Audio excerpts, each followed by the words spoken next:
آپ بچپن سے اپنے نانا جان کے پاس اور دوسرے اپنے خاندان کے لوگوں کے پاس علم کا حصول کرنے لگے، علم دین آپ نے حاصل کیا اور بڑی تیزی کے ساتھ، بلکہ اللہ نے آپ کو وہ بلا کی ذہانت و فطانت عطا فرمائی تھی کہ آپ کبھی کبھی فرمایا کرتے تھے کہ مجھے تو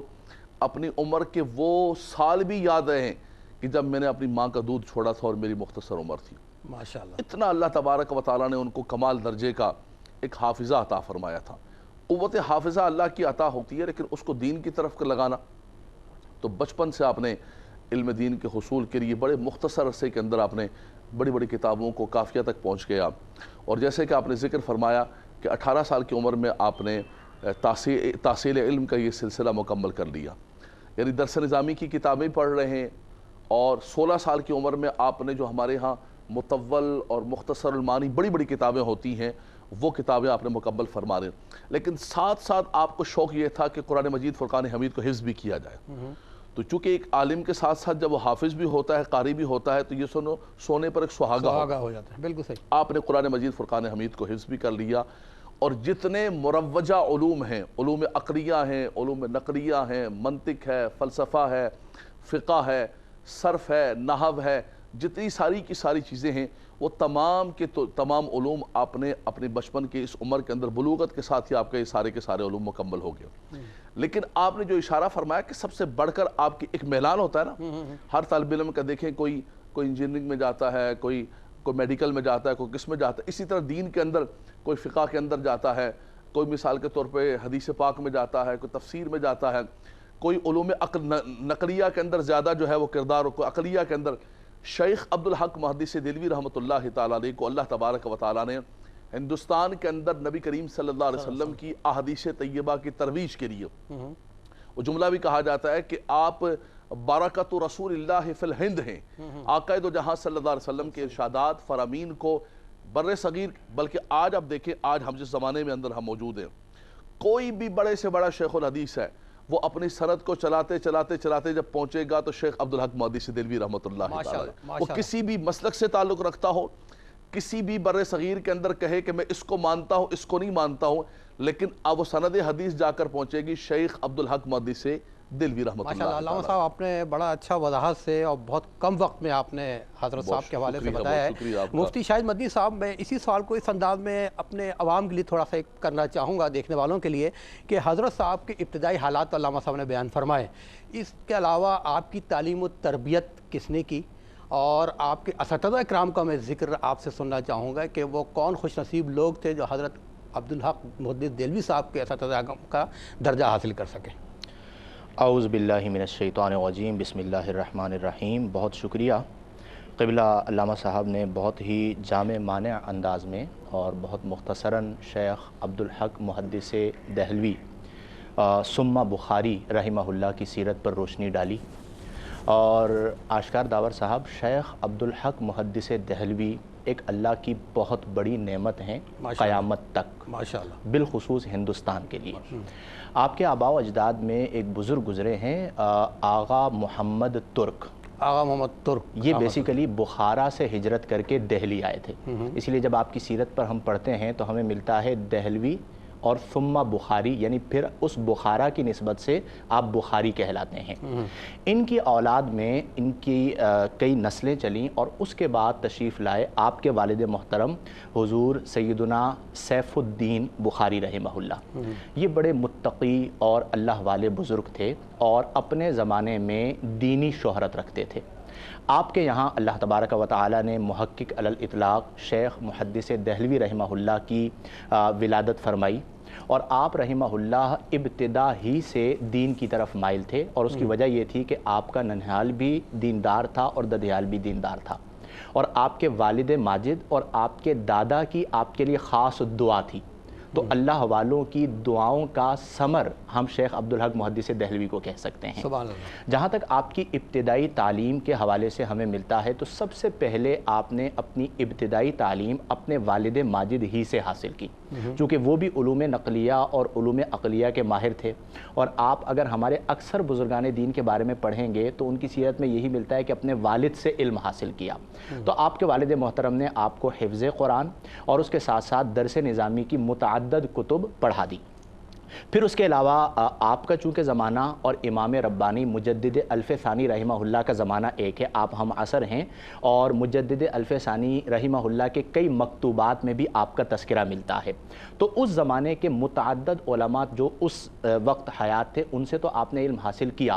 لیکن یہ زمانہ تھا اکبری دور، اور اس وقت لوگ اپنا زہد بیچ رہے تھے، اور اس طرح کے نظریات عام ہو رہے تھے کہ گویا اسلام صرف 1000 سال کے لیے آیا تھا اور وہ ٹائم پورا ہو چکا ہے، اب اس کے بعد اسلام نہیں بلکہ فرمودات اکبری پڑھائے جائیں گے۔ یہ وہی دور تھا جو اکبر بادشاہ نے ایک نئے دین کی بنیاد ڈالی تھی، دین اکبری میں رحل علامہ صاحب۔ اچھا، اب آپ اس سے ہو گئے بہت زیادہ دل برداشتہ کہ جہاں پر دین کو بیچا جا رہا ہو، زہد کو بیچا جا رہا ہو، اور علماء جو ہیں وہ فرمودات اکبری جو علماء سو ہیں وہ مرتب کر رہے ہوں، تو آپ دل برداشتہ ہو کر ہجرت کر کے حجاز چلے گئے۔ اب علامہ صاحب نے جو بات فرمائی نا کہ جب بھی سند حدیث چلتی ہے تو انتہا پر نام آتا ہے شیخ عبدالحق محدث دہلوی کا، اس کی وجہ کیا تھی کہ آپ نے حجاز کے جلیل القدر علماء سے جو عرب علماء تھے ان سے آپ نے اخذ حدیث فرمایا، اور انہیں خاص طور پر ذکر ملتا ہے آپ کے شیخ بھی ہیں، آپ کے استاد بھی ہیں، آپ نے فقہ بھی ان سے پڑھی، آپ نے تصوف بھی ان سے پڑھا، فقہ حنفی ان سے پڑھی،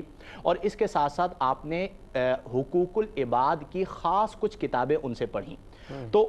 وہ جو آپ کے استاد محترم ہیں شیخ عبدالوہاب متقی رحمہ اللہ، انہوں نے آپ کو علوم کی تکمیل کروائی۔ اور میں یہاں پر یہ بھی ذکر کر دوں کہ جیسے ہم جب نام ذکر کرتے ہیں شیخ عبدالحق محدث دہلوی، یعنی بخاری کے مقابلے میں دہلوی کا ذکر زیادہ آتا ہے، اس کی وجہ یہ ہے کہ آپ کا ارادہ نہیں تھا دہلی لوٹنے کا، آپ تو دل برداشتہ ہو کر چلے گئے تھے۔ آپ کے شیخ نے آپ سے فرمایا کہ ابو المجد عبدالحق دہلی جاؤ کیونکہ دہلی تمہاری جدائی میں نالا ہیں۔ یہ ایک تاریخی جملہ ہے کہ دہلی جو ہے وہ تمہاری جدائی میں نالا ہے۔ تو چونکہ ان کا حکم تھا اور وقت رخصت انہوں نے آپ کو اپنا پیراہن مبارک، بلکہ حضور غوث اعظم شیخ عبدالقادر جیلانی رحمہ اللہ کا پیراہن عطا کیا، اور وہ لے کر پھر آپ یہاں پر تشریف لائے اور ایک جگہ پر آپ نے مدرسہ قائم کیا۔ اور اس وقت کے جو بڑے بڑے فتنے تھے یہ دو ہی ہستیاں ہیں جنہوں نے مقابلہ کیا، ایک شیخ عبدالحق محدث دہلوی رحمہ اللہ اور ایک مجدد الف ثانی رحمہ اللہ۔ مسائل اس گفتگو اس کو بڑھائیں گے لیکن ایک چھوٹے سے وقفے کے بعد۔ جی ناظرین، حضرت شیخ عبدالحق محدث دہلوی رحمۃ اللہ علیہ کے حوالے سے خصوصی پروگرام کی خدمت پیش کیا جا رہا ہے۔ میرے ساتھ موجود ہیں، جیسے آپ نے دیکھا، علامہ لیاقت حسین اظہری صاحب اور مفتی محمد شاہد مدنی صاحب۔ گفتگو کر رہے تھے مفتی شاہد مدنی صاحب اس حوالے سے کہ حضرت کی ابتدائی حالات کیا تھے، حضرت کے اساتذہ کرام میں کون کون شامل تھے۔ اب میں چاہوں گا علامہ لیاقت اظہری صاحب سے پوچھنا چاہوں گا کہ علامہ صاحب جیسے 18 سال کی عمر میں حضرت صاحب نے تکمیل علم کے بعد یہ شغل اپنایا تصنیف و تالیف کا۔ اچھا، تصنیف و تالیف کے ساتھ ساتھ دن میں وہ کرتے تھے اور رات میں آپ کی عبادت اتنی زیادہ ہوتی تھیں شب خیزی کے حوالے سے، مناجات، عبادات، ریاضات، اس حوالے سے آپ میں چاہوں گا آپ میں ناظرین کے کچھ بیان۔ دیکھیں، جیسے ہمارے بھائی مفتی محمد شاہد صاحب نے بڑے خوبصورت انداز کے اندر آپ کی جو تعلیمی قابلیت اور اپنے بزرگوں سے اور اپنے خاندان سے جو علم حاصل کیا، اور خاص طور پر عرب کے مشائخ سے جو علم حاصل کیا، آشکار بھائی جس زمانے میں میں اور آپ جی رہے ہیں اور جس وقت ہم شیخ عبدالحق محدث دہلوی رحمۃ اللہ تعالیٰ علیہ کا پروگرام اپنی نسلوں تک اور اپنے بچوں تک پہنچا رہے ہیں، نیو جنریشن تک، ان کے تعارف کے حوالے سے یہ زمانہ تو بالکل حالات ہی بدلے ہوئے ہیں۔ آج تو ہر طرف جو ہے وہ گلی گلی کے اندر ہر شخص راہبر بن کے بیٹھا ہوا ہے، حالانکہ وہ راہزر ہے۔ 2 ٹی پروگرام دے کے اپنے آپ کو عالم کہتے ہیں۔ بالکل ایسے ہی، بالکل ایسے، اور ہر طرف ایک تباہی بربادی ہے۔ لیکن پرانے بزرگان دین کا آپ دیکھیں کہ کوئی بھی اللہ کا نیک بندہ آپ کو ایسا نہیں ملے گا کہ جو قرآن و حدیث کا عالم نہ ہو، جو شریعت کا عالم نہ ہو، شریعت کے علم سے بالکل جو ہے وہ خالی ہو، اور وہ کہے کہ میں اللہ کا ولی ہوں۔ تو جتنے بزرگان دین ہیں، یہاں تک کہ حضرت شیخ عبدالقادر جیلانی رضی اللہ تعالیٰ و رحمۃ اللہ تعالیٰ علیہ فرماتے درست العلم حتی صرت قطبا، خواجہ صاحب کو دیکھیں، داتا صاحب کو دیکھیں، بابا صاحب کو دیکھیں، سب بزرگان دین کی تصنیف و تالیفات، اور اس کے بعد ان کا پڑھنا پڑھانا تسلسل کے ساتھ کہ یہاں پڑھا، یہاں سے علم حاصل کیا، یہاں سے تربیت حاصل کی، اس کے بعد آپ نے قوم کی جو ہے وہ رہنمائی شروع فرمائی۔ شیخ عبدالحق محدث دہلوی رحمۃ اللہ تعالیٰ علیہ اسی طرح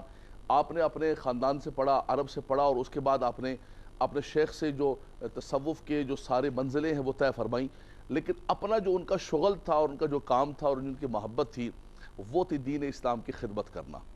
وہ 2 طریقے سے، ایک درس و تدریس کے ذریعے کہ دن کے اندر جیسے آپ نے ذکر فرمایا کہ دن کے اندر جو ہے وہ لوگوں کو پڑھایا کرتے تھے، طلباء کو پڑھایا کرتے تھے اور طالبان حدیث کو حدیث پاک کا سبق پڑھایا کرتے تھے۔ رات میں اللہ تبارک و تعالیٰ کی بارگاہ کے اندر شب بیداری بھی کیا کرتے تھے۔ یہ ان بزرگوں کی برکت تھی۔ سبحان اللہ۔ حضرت امام اعظم ابو حنیفہ رحمۃ اللہ تعالیٰ ان کے بارے میں بھی یہی ملتا ہے۔ یہ تمام بزرگوں کا قدر مشترک ہے کہ دن کے اندر دین اسلام کی خدمت اور رات میں اللہ کی بارگاہ کے اندر والمستغفرین بالاسحار کہ اس سحر کے وقت اللہ کی بارگاہ کے اندر لو لگاؤ۔ تو آپ کا بھی یہی معمول تھا، اور اس کے ساتھ ساتھ آپ نے جو دین اسلام کی تصنیف و تعریف کے حوالے سے خدمت کی، اور یہ بھی دیکھیں کہ ان کے وقت کے اندر کتنی برکت تھی۔ ان کی زندگیاں دیکھیں، ان کی حیات دیکھیں، ان کی تعلیم، ان کی محنت، ان کی درس و تدریس، کتنے رجال و اشخاص کو تیار کر کے گئے، کتنی تصریفات چھوڑ کر گئے اور کتنا بڑا کام کر کے گئے۔ ان کی زندگیوں کو انسان اگر کاؤنٹ کرتا ہے منٹس کو، سیکنڈز کو، تو کتنا بڑا کام نظر آتا ہے۔ اور خاص طور پر ہمارے ہاں درس نظامی کے اندر مفتی صاحب بیٹھے ہوئے ہیں، جو ہم حدیث پاک پڑھنے کے لیے جب جاتے ہیں اور حدیث پاک کا آغاز ہوتا ہے، جب طلبہ کرام مشکات المصابیح پڑھتے ہیں، مشکات پر بھی آپ نے بہت خوبصورت شرح لکھی ہے، اشعۃ اللمعات، بڑی فارسی زبان کے اندر آپ سمجھیں کہ مشکات المصابیح کی علامہ علی قاری نے عربی کے اندر لکھی ہے، اور فارسی کے اندر سب سے بڑی شرح لکھی ہے، جس کی شروحات آگے کہیں ہوتی جا رہی ہے۔ اس کا جو مقدمہ ہے وہ شیخ عبدالحق مدیسی دہلوی رحمۃ اللہ تعالیٰ علیہ اصطلاحات حدیث کا جو فن ہے، جو فنی اعتبار سے کہ کون سی حدیث قولی ہے، کون سے عملی ہے، کس حدیث کا کیا درجہ ہے، کون سے مرسل ہے، کون سی صحیح ہے، اس کی جو تعریفات طلباء کو پڑھائی جاتی ہیں، تو ہم جب درس نظامی پڑھنے کے لیے جاتے ہیں تو وہ شیخ عبدالحق مدیسی دہلوی رحمۃ اللہ تعالیٰ علیہ کا،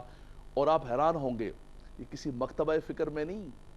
چاہے وفاق ہو، چاہے تنظیم ہو، چاہے فلاں ہو، سب کے ہاں متفقہ طور پر شیخ عبدالحق مدیسی دہلوی رحمۃ اللہ تعالیٰ علیہ کا وہ مقدمہ جو اصطلاحات حدیث کے حوالے سے وہ پڑھایا جاتا ہے۔ ماشاءاللہ۔ تو آپ نے درس و تدریس کے حوالے سے، تصنیفات کے حوالے سے، اور اللہ تبارک و تعالیٰ کی بارگاہ کے اندر کھڑے ہو کر عبادات کے اعتبار سے، کسی بھی اعتبار سے دیکھیں، آپ نے بہت بڑا مرکزی کردار ادا فرمایا۔ سبحان اللہ۔ مفتی شاہد صاحب، ابھی علامہ لیاقت حسین اظہری صاحب نے فرمایا تھوڑی دیر پہلے کہ برکت رسول اللہ فی الہند، اس پہ کچھ روشنی ڈالیں گے؟ بسم اللہ الرحمن الرحیم۔ آپ کے یہ لقب آپ کو علماء نے دیا ہے۔ ایک بات تو یہ یاد رکھیں کہ ہمارے ہاں از خود کچھ لوگ مختلف القاب سے ملقب ہو جاتے ہیں، یا اپنے بنائے ہوئے لوگوں کے ذریعے اپنے آپ کو القاب دلوا کر وہی سمجھنا شروع ہو جاتے ہیں، حالانکہ ان کا اپنا یہ وزن نہیں ہوتا۔ یہ جو دو لفظ ہیں، ایک محقق علی الاطلاق اور ایک برکت رسول اللہ فی الہند، یہ آپ کو العلماء ورثۃ الانبیاء نے مانا ہے۔ دیکھیں، کسی کی مہارت ہوتی ہے فقہ میں، وہ محقق فی الفقہ ہوا، کسی کی مہارت ہوتی ہے اصول حدیث میں تو وہ محقق فی اصول الحدیث ہوا۔ آپ کو محقق علی الاطلاق کہا گیا، مطلب یہ ہے کہ آپ کی پہچان تو بطور محدث ہوئی اور آپ کا لقب بھی محدث دہلوی ہوا، لیکن آپ محقق علی الاطلاق ہیں۔ مطلب یہ ہے کہ جب آپ تدریس کیا کرتے تھے اور اس وقت جب آپ سے سوالات ہوا کرتے تھے تو کسی بھی موضوع پر سوال کیا جاتا اور آپ جب بولنا شروع ہوتے تو ایسا لگتا تھا کہ آپ نے علم کے دریا بہا دیے ہیں، نقلاً بھی اور عقلاً بھی۔ جہاں تک برکت رسول اللہ فی الہند ہے، یہ لقب یعنی لفظی ترجمہ تو یہ ہے کہ رسول اللہ کی برکت ہند میں، مطلب اللہ نے آپ کو چن لیا اپنے محبوب صلی اللہ علیہ وآلہ وسلم کی احادیث کی ترویج کے لیے پاک و ہند میں۔ آج اس وقت پاک و ہند میں جو علم حدیث موجود ہے، اور جیسا کہ علامہ صاحب نے اس پہ بہت خوب کہا کہ تمام مکاتب فکر میں آپ چلے جائیں، چاہے وہ تنظیم ہو، چاہے وہ وفاق ہو، حدیث اگر یہاں پر موجود ہے تو وہ احسان عظیم ہے شیخ عبدالحق محدث دہلوی کا۔ اور یہاں پر یہ بھی میں عرض کر دوں کہ آپ ایسا نہیں ہے کہ ایک عالم تھے بس، نہیں، ابھی آپ نے ذکر کیا آپ ایک ایسے عالم تھے کہ جو اکثر اولیاء کی صحبت کے متلاشی رہتے تھے، آپ کے والد ماجد بھی اور آپ خود بھی، اور جو آپ کے قریب آتا تھا آپ اسے علوم نقلیہ سے تو فیضیاب کرتے ہی تھے، اس کے ساتھ ساتھ علوم عقلیہ سے بھی فیضیاب کرتے تھے، اور حافظہ آپ نے ایسا کمال پایا تھا کہ کوئی بھی حدیث آپ کے سامنے ذکر کی جاتی اور اس کے سند کے بارے میں پوچھا جاتا تو آپ کتاب دیکھے بغیر اس حدیث کی پوری سند بیان کر دیا کرتے تھے، اور اقسام حدیث کے حوالے سے اس پہ کلام فرمایا کرتے تھے کہ یہ حدیث صحیح ہے، صحیح لغیرہ ہی ہے، حسن لذاتی ہی ہے، یا حسن لغیرہ ہی ہے، مرسل ہے، مدلس ہے، منکر ہے، شاذ ہے. یعنی ایک ایسا ید طولہ کہ ہم یہ کہہ سکتے ہیں کہ ای طاقت بزور بازو نیست، یہ صرف اور صرف آپ پر اللہ کا فضل اور رسول اللہ کا کرم تھا. اور کرم کس طرح تھا کہ آپ جب دہلی میں تشریف لائے اور آپ نے علمی کام شروع کیا تو اس سے پہلے 4 بار اللہ نے آپ کو اپنے محبوب کی زیارت عطا فرمائی. ماشاءاللہ اور ماشاءاللہ. جب آپ کے شیخ نے آپ کو رخصت کرنا چاہا تو آپ پہلے دربار رسالت پہ گئے اور وہاں پر جا کر آپ نے فارسی کے اندر کچھ اشعار کہے، اور وہ کہنے کے بعد پھر آپ دہلی تشریف لائے اور آپ نے علم کا ایک بے بہا خزانہ تا قیام قیامت امت مسلمہ کو عطا فرما دیا. سبحان اللہ سبحان اللہ. علامہ صاحب، حضرت صاحب کا علمی میدان تھا احادیث کے حوالے سے. میرا سوال یہ ہے کہ اس دوران بھی جو احادیث کی کتابیں لکھی گئی سب کی زیادہ تر دہلی میں یا شمالی ہندوستان میں لکھی گئی ہیں. اس حوالے سے آپ کیا فرمائیں گے؟ دیکھیے بالکل اس وقت علم کا مرکز تھا، اور بخارا اور سمرقند اور نشاپور اور بغداد اور یہ سارے کے سارے علاقوں میں بھی بہت بڑا کام ہو رہا تھا. لیکن خاص طور پر دہلی کے اندر اور بخارا کے اندر اور عراق کے اندر جو کام ہوا، اور اس کے اندر خاص طور پر دہلی میں اللہ تبارک و تعالیٰ نے جو کام لیا ہے، رب تبارک و تعالیٰ نے اس کام کے لیے ان کو منتخب فرما لیا، اس خاندان کو اور اس خانوادے کو اور شیخ عبدالحق مہدسی دہلوی رحمۃ اللہ تعالیٰ نے. اس کی وجہ یہی، جیسے مفتی صاحب فرما رہے تھے، کہ یہ برکت رسول اللہ صلی اللہ علیہ وسلم فی الہند، کہ یہ اللہ کے نبی صلی اللہ علیہ وسلم، جیسے دیکھیں خواجہ صاحب آئے تو آ کر خود نہیں بیٹھ گئے، عطائے رسول ہیں. نبی کریم صلی اللہ علیہ وسلم نے ان کو منتخب کیا، اور پھر جب اللہ کے نبی صلی اللہ علیہ وسلم کسی کی ڈیوٹی لگائیں، کسی کو منتخب کریں اپنی امت کی تبلیغ و اشاعت کے دینی کام کے لیے، تو پھر وہ برکتیں، وہ قوتیں، وہ طاقتیں ہوتی ہیں. یہی غیبی طاقت، یہی ہمارا عقیدہ ہے، یہی ہمارا نظریہ ہے. ہم یہ کہتے ہیں کہ انسان اپنے زور بازو پر، دیکھیں علم تو فضل اور فیضی کے پاس بھی بہت بڑا تھا، جو صاحب دین اکبری اور دین الہی کا حوالہ دے رہے تھے ان کے دور کے اندر، لیکن انہوں نے ایسی ایسی تفسیریں لکھی کہ بغیر نقطے کی ساری تفاسیر لکھی. سبحان اللہ. فضل اور فیضی نے. لیکن کیا ہوا، ان کی وہ ساری کی ساری صلاحیتیں دین اکبری اور دین الہی کو ثابت کرنے کے لیے تھی. ان کے مقابلے میں شیخ عبدالحق مہدسی دہلوی رحمۃ اللہ تعالیٰ علیہ اور حضرت شیخ احمد سرہندی مجدد الفسانی رحمۃ اللہ تعالیٰ علیہ، جن کو اقبال نے کہا کہ وہ ہند میں سرمایہ ملت کے نگہبان. یہ سرمایہ ملت کے نگہبان کیسے بنے، یہ برکت اور رسول اللہ فی الہند کیسے بنے، کہ اللہ کے نبی صلی اللہ علیہ وسلم نے ان کو دین اسلام کے لیے منتخب کیا، اور پھر اس کی برکت ایسے ہوئی کہ پورے بلاد اسلام کے اندر دین اسلام کی خدمت ہو رہی ہے. لیکن دہلی کو اللہ تبارک و تعالیٰ نے اس کے لیے خاص طور پر منتخب کیا، اور اتنا بڑا دین اسلام کا کام ہوا کہ آج یعنی وہ جو مقدمہ ہے شیخ صاحب کا، وہ عربی زبان کے اندر، مفتی صاحب نے پڑھا ہے، وہ عربی زبان کے اندر مقدمہ ہے، لیکن عرب و عجم کے اندر جو ہے اصطلاحات حدیث کے حوالے سے شیخ صاحب کے اس مقدمہ کو پڑھایا جاتا ہے. مفتی صاحب، حضرت عبدالحق محدث دہلوی رحمۃ اللہ علیہ علم حدیث کے حوالے سے آپ جو گفتگو فرما رہے تھے، اور بڑی مدلل تاریخی انداز میں آپ گفتگو فرما رہے تھے، دل تو نہیں چاہتا اس گفتگو آگے بڑھائیں گے، لیکن ایک شارٹ بریک کے بعد ناظرین ہمارے ساتھ طریقہ ملتے ہیں. ایک شارٹ بریک کے بعد حضرت شیخ عبدالحق محدث دہلوی رحمۃ اللہ کے حوالے سے ناظرین خصوصی پروگرام کی خدمت میں پیش کیا جا رہا ہے. گفتگو فرما رہے ہیں، میرے ساتھ موجود ہیں علامہ لیاقت حسین اظہری صاحب اور مفتی محمد شاہد مدنی صاحب. مفتی صاحب، میرا سوال آپ سے یہ ہے کہ علامہ صاحب کو ایک مقام حاصل تھا علم حدیث کے حوالے سے، اور آپ کی زیادہ تر تصانیف علم حدیث پر ہی ہیں. کیا علم حدیث کے علاوہ بھی آپ نے دیگر تصانیف کی ہیں؟ اگر کی ہیں تو کن موضوعات پر کی ہیں؟ بسم اللہ الرحمن الرحیم. دیکھیں، اس کے جواب کے لیے یہ بات سمجھی جائے کہ جب آپ اپنے شیخ کے حکم پر دہلی تشریف لائے تو آپ نے جو آپ کی پریکٹیکل لائف ہے اس زمانے میں اکبری دور میں، اس کا آغاز کیا تھا مدرسے سے. اور مدرسے کے اندر جب آپ طلباء کو پڑھاتے ہیں تو اس میں صرف حدیث نہیں پڑھائی جاتی بلکہ تمام علوم پڑھائے جاتے ہیں. چنانچہ آپ رحمہ اللہ نے تمام علوم سے لوگوں کو ایسا فیضیاب کیا کہ وہی جو طلباء آپ کے پاس پڑھنے آتے تھے وہی اس زمانے کے سب سے بڑے فتنے کے مقابلے پر اس طرح کھڑے ہوئے کہ آپ رحمہ اللہ کا علم اس فتنے کو ختم کرنے میں بنیادی کردار ادا کرتا ہے. لیکن چونکہ حدیث دانی آپ کا ایک خاصہ تھا، اس سے آپ کو ایک خاص شغف تھا، آپ کی ظاہری اور آپ کی باطنی ایک اس کے ساتھ لگاؤ تھا، تو اس بنا پر آپ نے حدیث کے حوالے سے بھی تحریر فرمایا۔ لیکن جہاں تک آپ کے علوم ہیں تو تقریباً 100 سے زائد کتب آپ نے تصنیف فرمائی ہیں، اور تمام کتابیں آپ کی ایسا نہیں ہے کہ حدیث ہی پر ہوں۔ اب اسے یوں سمجھیے آپ کہ وہ زمانہ تھا کہ جہاں پر دین محمدی کے مقابلے میں دین اکبری کو جو ہے وہ متعارف کروایا جا رہا تھا، اور قرآن و حدیث کے مقابلے میں فرمودات اکبری کو ترجیح دی جا رہی تھی۔ تو اس امر کی ضرورت تھی کہ آپ رحمہ اللہ نبی کریم صلی اللہ علیہ وآلہ وسلم کی سیرت طیبہ کے تمام پہلوؤں کو اجاگر کریں۔ چنانچہ آپ کے ہر درس میں سیرت کو بیان کیا جاتا تھا، اور آپ کی مشہور کتاب ہے مدارج النبوہ، یہ آپ نے خاص طور پر اس فتنے کے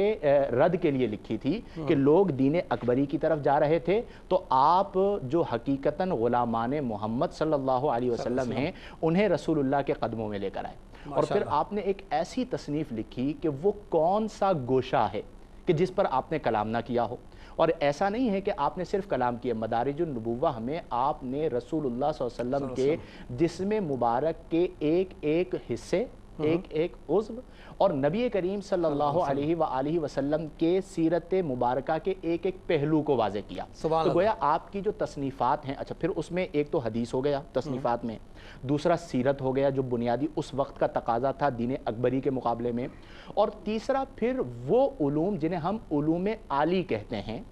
مطلب منطق ہو گئی، فلسفہ ہو گیا، چونکہ آپ کا جو زمانہ ہے یہ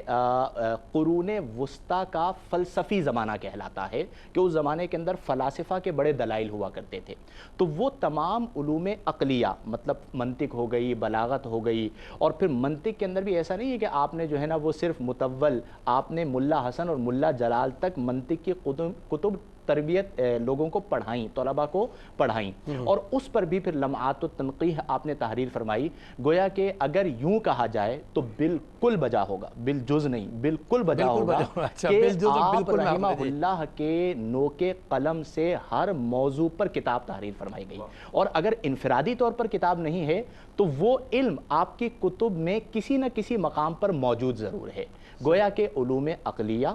علوم نقلیہ، علوم ظاہر، علوم باطن، یہ تمام چیزیں آپ کی زندگی کا حصہ تھا، اور ایک ایسا ذخیرہ آپ دے کر گئے کہ آپ کے بعد جتنے بھی علماء آئے اور ان کی جتنی بھی تحاریر ہیں، حتیٰ کہ ہمارے شیخ اعلیٰ حضرت فاضل بریلوی رحمہ اللہ کا فتاوی رضویہ آپ پڑھ لیں تو کئی مقامات پر آپ ہی کا حوالہ وہاں پر بھی ملتا ہے، اور پھر جو عقائد ہیں ہمارے، ان عقائد کے حوالے سے، میلاد الرسول کے حوالے سے، چونکہ مہینہ چل رہا ہے تو آپ نے بہت واضح انداز میں بخاری کی روایات سے استدلال فرمایا، یعنی وہ جو حدیث سویبہ ہے، علامہ صاحب بعض لوگ کہتے ہیں کہ جی آپ اس سے کیا استدلال کر رہے ہیں، ہم نہیں کر رہے، شیخ عبدالحق محدث دہلوی رحمہ اللہ نے استدلال فرمایا کہ جب ایک کافر جس کے بارے میں قرآن کا فیصلہ یہ ہے کہ لا یخفف عنہم العذاب، آپ فرماتے ہیں جب اس کے عذاب میں تخفیف کی جا رہی ہے حدیث سویبہ کی وجہ سے، تو جب ایک امتی نبی کریم علیہ افضل الصلاۃ والتسلیم کو اللہ کا محبوب جان کر، اللہ کا رسول جان کر ان کی آمد کی خوشی منائے گا تو کیوں کر اسے آسانی اور راحت نہیں دی جائے گی؟ یہ میری بات نہیں ہے، یہ شیخ عبدالحق محدث دہلوی کی بات ہے۔ تو گویا تمام علوم میں آپ ید طولہ رکھتے تھے۔ ماشاءاللہ، بہت اچھا آپ نے میلاد شریف کے حوالے سے بتایا ہے کہ انہوں نے بڑا دلیل کے ساتھ یہ بیان دیا۔ اچھا علامہ صاحب، میرا آپ سے سوال یہ ہے کہ حضرت شیخ عبدالوہاب متقی رحمۃ اللہ علیہ نے چاروں طریقوں کے حوالے سے ایک مکمل مفصل خلافت نامہ حضرت کو عطا فرمایا، طریقت کے حوالے سے آپ حضرت کو کہاں دیکھتے ہیں؟ دیکھیں، جیسے کہ بار بار ہم نے یہی ذکر کیا کہ جتنے بزرگان دین تھے وہ سب سے پہلے علم حاصل کرتے تھے، اور علم کی جب تحصیل ہو جاتی، علم کی جب تکمیل ہو جاتی، مروجہ جتنے بھی علوم ہوتے ان کو حاصل کرنے کے بعد اس کے بعد وہ تعلیم و تربیت کے لیے، خاص طور پر تزکیہ نفس کے لیے کسی شیخ کے پاس آتے ہیں۔ اور شیخ بھی کوئی ایسا نہیں ہوتا، وہ خود بہت بڑا عالم ہوتا تھا، لیکن خاص طور پر ایک فن کے اندر، وہ کہا جاتا ہے لکل فن رجال، ان کو اس فن کے اندر تصوف میں اور تزکیے کے اندر ایک کمال ہوتا۔ تو آپ شیخ عبدالوہاب متقی رحمۃ اللہ تعالیٰ علیہ سے اور کئی بزرگان دین سے آپ نے سعادت حاصل فرمائی، لیکن سب سے زیادہ اول ترین آپ کے اپنے خاندان کے بعد انہی بزرگوں سے آپ نے سعادت حاصل کی، اور سلسلہ قادریہ کو آپ نے اختیار فرمایا۔ اور شیخ عبدالوہاب متقی رحمۃ اللہ تعالیٰ نے خرقہ خلافت بنایا آپ کو، وہ ساری برکات بزرگوں کی، حضور شیخ عبدالقادر جیلانی رحمۃ اللہ تعالیٰ کی جتنی اسناد اور جتنے خرقے اور ساری سعادتی تھی، اور پھر اس کے بعد آپ سلسلہ نقشبندیہ کے اندر خواجہ باقی باللہ رحمۃ اللہ تعالیٰ علیہ سے آپ بیعت فرماتے ہیں۔ لیکن بنیادی چیز یہ ہے کہ ایک تو یہ جو تربیت ہے، سب سے بنیادی جو پیغام دینا چاہتے ہیں قوم کو، کہ آپ اٹھا کر دیکھ لیں اپنے بزرگوں کے اسلوب کو اور طریقے کو، کہ انہوں نے سب سے پہلے جو ہے وہ قرآن و حدیث کا علم حاصل کیا۔ یعنی مفتی صاحب نے ذکر فرمایا علم عالی کا، کہ صرف و نحو، منطق، فلسفہ بھی پڑھا تو قرآن علم عالی کو سیکھنے کے لیے پڑھا، تو مرکز ان کا قرآن و حدیث تھا اور قرآن و حدیث کی خدمت تھی۔ اور اس کے بعد باقاعدہ طور پر تربیت، حضور سیدنا غوث اعظم فرماتے درست العلم حتی صرت قطبا، فرمایا میں علم حاصل کرتا رہا، اللہ نے مجھے قطبیت کے مقام پر فائز فرما دیا۔ آج ہمارے ہاں یہ ہے کہ جس بابے نے قمیض اتاری ہوئی ہے، جو بابا لوگوں کے سامنے گالیاں دے رہا ہے، وہ سب سے بڑا قلندر ہے اور سب سے بڑا بابا ہے، اور جتنا بڑا شف کر رہا ہے وہ اتنا بڑا قلندر سمجھا جاتا ہے۔ اس کو نماز آئے نہ آئے، اس کو کلمہ آئے نہ آئے، اور اس کو علم دین سے، شریعت سے، کسی چیز سے کوئی غرض، لیکن آپ کے لوگوں نے اس کو قلندر بنایا ہوا ہے، اس کو ولی وقت کا بنایا ہوا ہے، کیا کچھ بنایا ہوا ہے۔ اس نے ہماری امت کو تباہ و برباد کر دیا۔ دیکھیں ہمارے ان پروگراموں کا، ان کو ہم بامقصد تبھی بنا سکتے ہیں کہ ان بزرگوں کا نقشہ دکھا کر آج حالات حاضرہ میں ہم کدھر چلے گئے، کیا ہم ان بزرگوں کی نہج، ہم تو صوفیاء کو ماننے والے ہیں نا، ہم تو ان بزرگوں کے وارث ہیں، اور اس نہج پر ہمیں قائم رکھنا بہت ضروری ہے۔ دوسرا، جس طرح مفتی صاحب نے اشارہ فرمایا، بہت میرا دل خوش ہوا کہ آج اس وقت دنیا کے اندر جھگڑے ہی جھگڑے، تو میں سمجھتا ہوں کہ اگر امت اور بالخصوص بر صغیر کے لوگ کسی پر جمع ہو سکتے ہیں تو وہ محقق علی الاطلاق شاہ عبدالحق محدث دہلوی رحمۃ اللہ تعالیٰ علیہ کی ذات و برکات ہیں، جو ساتھ ساتھ حدیث کی خدمت بھی کر رہے ہیں، لیکن ساتھ ساتھ یہ سبق بھی دے رہے ہیں کہ دیکھو هو الاول والآخر، یہ حمد خدا بھی ہے اور نعت مصطفیٰ بھی ہے، حمد خدا بھی ہے، نعت مصطفیٰ۔ وہ یہی بتا رہے ہیں کہ لیلۃ القدر بڑی مبارک رات ہے کہ اس رات میں قرآن اترا، لیکن یہ بھی یاد رکھو کہ شب ولادت کی رات لیلۃ القدر سے بڑھ کر ہے، کہ قرآن تو بعد میں آیا، جس کے صدقے قرآن ملا ہے وہ تو اس رات کے اندر تشریف لائے۔ سبحان اللہ۔ یہ کوئی 100 سال 200 سال پہلے کے عقائد و نظریات، یا کوئی آج کوئی امام احمد رضا نے فکر نہیں دی ہے، یہ ہمارے بزرگوں نے فکر دی ہے۔ تو امت اگر خاص طور پر مجتمع ہو سکتی ہے تو شیخ عبدالحق محدث دہلوی رحمۃ اللہ تعالیٰ علیہ کے عقائد و نظریات اور معاملات پر ہو سکتی ہے۔ وہ صاحب، علامہ صاحب نے بڑا اچھا کہا، امت اگر آج بھی متحد ہو سکتی ہے تو حضرت شیخ صاحب کے عقائد کے حوالے سے متحد ہو سکتی ہے۔ حضرت کی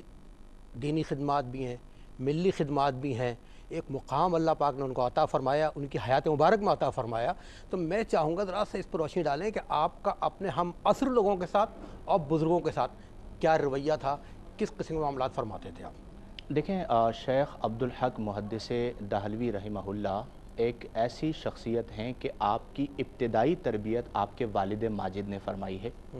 اور وہ ایک عربی کا مقولہ بھی ہے کہ المعاصر لا یعاصر، کہ جو آپ کا ہم عصر ہوتا ہے وہ عمومی طور پر آپ کو قبول نہیں کرتا،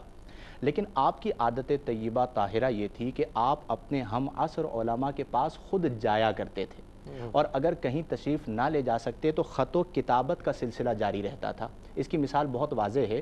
کہ امام ربانی مجدد الف ثانی رحمہ اللہ ہیں اور شیخ عبدالحق محدث دہلوی رحمہ اللہ ہیں۔ اب یہ دونوں شخصیات ہم عصر ہیں،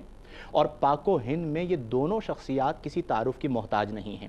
تو مکتوبات مجدد الف ثانی رحمہ اللہ میں خاص طور پر شیخ عبدالحق محدث دہلوی رحمہ اللہ کا تذکرہ ملتا ہے، اور آپ کی خط و کتابت آپ رحمہ اللہ کے ساتھ رہا کرتی تھی۔ یہاں پر یہ بات بھی ملحوظ نگار ہے کہ جو اہل حق ہوتے ہیں وہ دوسرے حق کو قبول کرنے میں کسی بھی طرح کا پس و پیج نہیں کرتے۔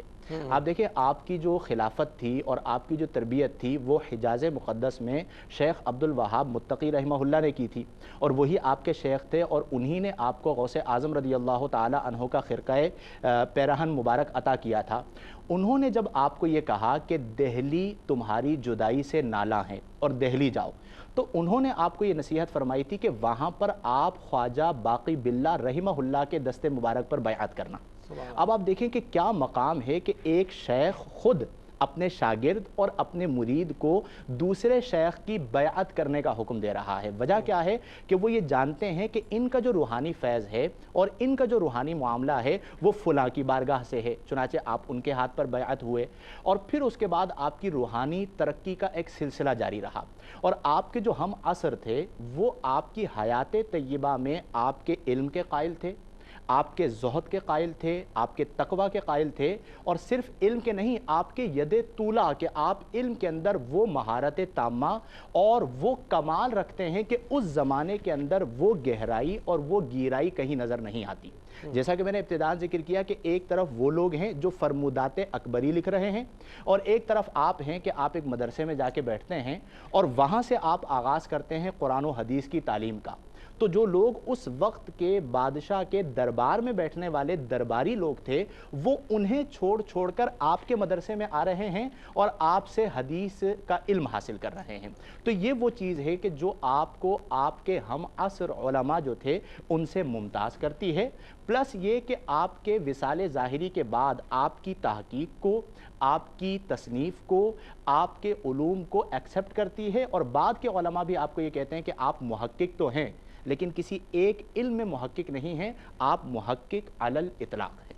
بہت شکریہ علامہ لیاقت حسین اظہری صاحب اور جناب مفتی محمد شاہد مدنی صاحب، آپ نے بڑی سیر حاصل گفتگو کی حضرت صاحب کے حوالے سے۔ ناظرین کرام، حضرت صاحب جہاں علم کے حصول میں اور علم کی ترویج میں اپنے مقام رکھتے ہیں، عشق الہی اور عشق رسول صلی اللہ علیہ وسلم میں بھی ان کا کوئی ثانی نہیں ہے۔ عالم عشق یہ تھا کہ جب مدینہ منورہ تشریف لے آتے تھے تو اپنے جوتے اتار کے الگ کر دیا کرتے تھے کہ نبی کے شہر میں میں جوتوں کے ساتھ نہیں جاؤں گا، ننگے پیر رہا کرتے تھے، اور اپنی حیات مبارک میں آقا صلی اللہ علیہ وسلم کی 4 دفعہ ان کو زیارت نصیب ہوئی، اور ایک بڑی مشہور دعا ان کے حوالے سے اکثر وہ فرمایا کرتے تھے، اے اللہ پاک سبحانہ وتعالیٰ، میرا کوئی عمل اس قابل نہیں ہے کہ تیرے حضور میں پیش کر سکوں ماں سوائے ایک عمل کے، وہ بھی تیری عنایت سے ہے کہ جب تیرے محبوب حضرت محمد مصطفیٰ صلی اللہ علیہ وسلم کی میلاد کی محفل میں